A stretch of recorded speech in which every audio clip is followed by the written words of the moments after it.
Mike DeMurgis here for Bronx Bombers Radio, and the big news today, Giancarlo Stanton is coming to the Bronx. That's right, Christmas came early for New York Yankee fans. A big right-handed slugger, the reigning NL MVP, 59 home runs, 132 RBIs, is coming to the Bronx.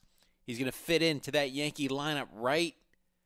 I'm not so sure, folks. I really don't like the fact that they're getting a guy that's identical to Sanchez and Judge. And that's basically what they're getting here. A guy who has the power, who has the pop, but he's got a big hole in his swing. Big hole. 163 strikeouts last year. 1,140 in his career in 3,577 at-bats. A lot of strikeouts, folks. A lot of strikeouts. And has only driven 100 runs twice in his career. Twice. So that says something.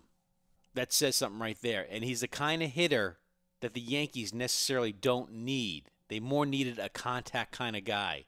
A guy that's going to get the guy over from second base to third base. That's the kind of guy they need.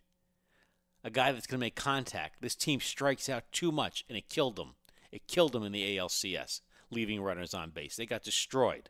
They need a guy like what the Red Sox have in Benintendi. That's the kind of hitter they need. They didn't need another guy like Aaron Judge. They don't need that. They don't need another guy like Gary Sanchez. They need a guy that's going to make contact, going to put the ball in play. That's what they needed. Big, sexy trade, I know. Making the comparisons when they brought A-Rod in. Well, how many World Series did the Yankees win with A-Rod? One. They won one World Series with A-Rod. And they only got to one World Series with A-Rod. How about that? All the big fuss. All the big headlines. One World Series with A-Rod. And this is what that could be.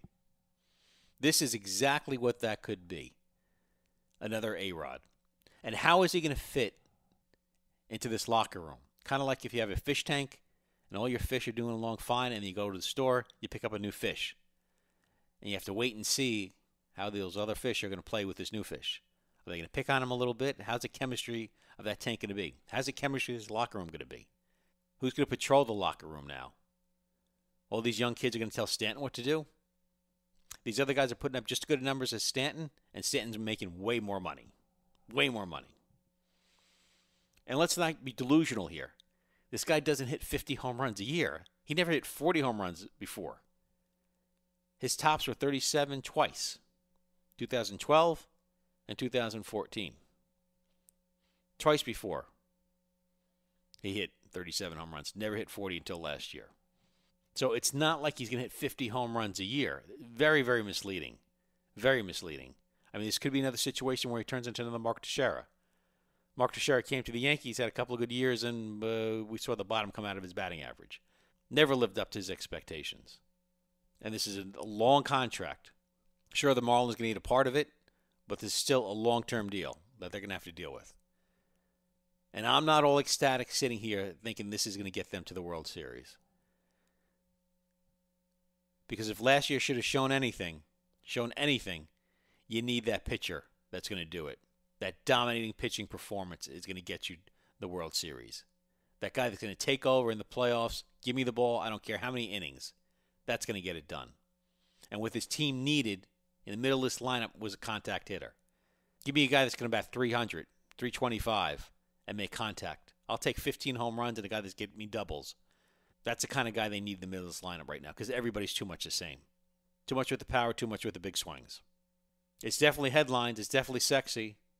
I mean, it's going to be like the old days of the mid-2000s when every night at Yankee Stadium is going to be a Broadway play, and they are going to start putting butts in the seats again at Yankee Stadium. That's for sure. Before this year, the last couple of years at Yankee Stadium, the Yankees were unwatchable. Unwatchable. I mean, going back after 2011, the team has basically been a dud. It's been a boring team. It was basically a farewell tour for guys like Posada, Rivera, and Jeter. It's a new era in New York, and I'm not sure I like this latest move. For Bronx Bombers Radio, I'm Mike DeMurgis.